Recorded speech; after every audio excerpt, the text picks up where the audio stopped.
İran Birləşmiş Ştatlarının Dubaydakı baş konsulluğuya zərbə endirib. Sosial şəbəkələrdə paylaşılan videolarda zərbənin anı və ardınca baş verən güclü partlayışlar əks olunub. Ətrafda olan insanların təşviş içində hadisəni izlədiyi obyekt üzərindən qara tüstünün qalxdığı görünür. Hələlik hücum nəticəsində ölən və ya yaralananların olmadığı bildirilir. Bundan əlavə, Amerika Birləşmiş Ştatlarının silahlı qüvvələri məxsus bazanın Kurdistan regionunda da vurulduğu barədə məlumatlar yayılıb. Hücum görüntülərində ərazidə böyük yanğın və qalın tüstü sütunları müşahidə olunur. İran, şənbə günündən etibarən öz ərazisində yüzlərlə insanın ölümünə səbəb olan birgə ABŞ-İsrail zərbələrinə cavab olaraq, ABŞ-ın diplomatik missiyalarına və hərbi bazalarına qarşı cavab hücumları həyata keçirdiyini bildirir. Bugün daha əvvəl İran dronları Embassy of the United States in Riyadh-ni vurub. Nəticədə ərazidə yanğın baş verib və kompleksə cüzi maddi ziyan dəyib. Səfirlik xidmətləri dayandırıb və ABŞ vətəndaşlarını sığınacaqda qalmağa çağırıb. Bundan əvvəl isə Embassy of the United States in Kuwaitə dron hücumu olmuşdu.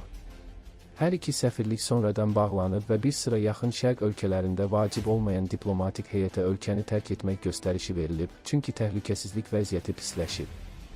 İran qüvvələri Körfəz bölgəsində ballistik raket və dronlardan istifadəsini genişləndirərək ABŞ hərbi obyektlərini, regional infrastrukturu və Amerika qüvvələrinə ev sahibliyi edən müttəfiq ölkələri hədəfə alıb.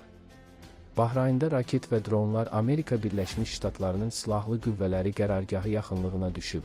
Qatar və Kuvayt daxil olmaqla bir neçə Körfəz ölkəsində hava hücumundan müdafiə sistemləri İran silahlarını zərərsizləşdirmək üçün aktiv şəkildə fəaliyyət göstərib. जिगर जिगर एक फेरे कावेरी है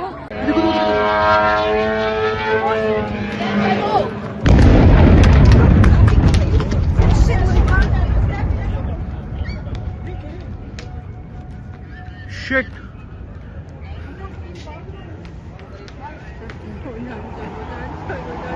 Move.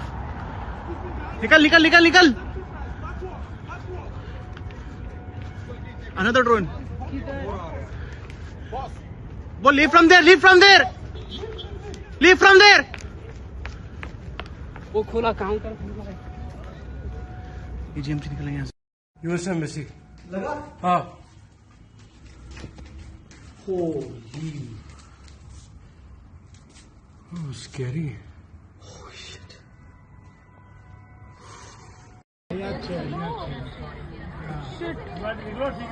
जिगर एक फेरे कावेरी है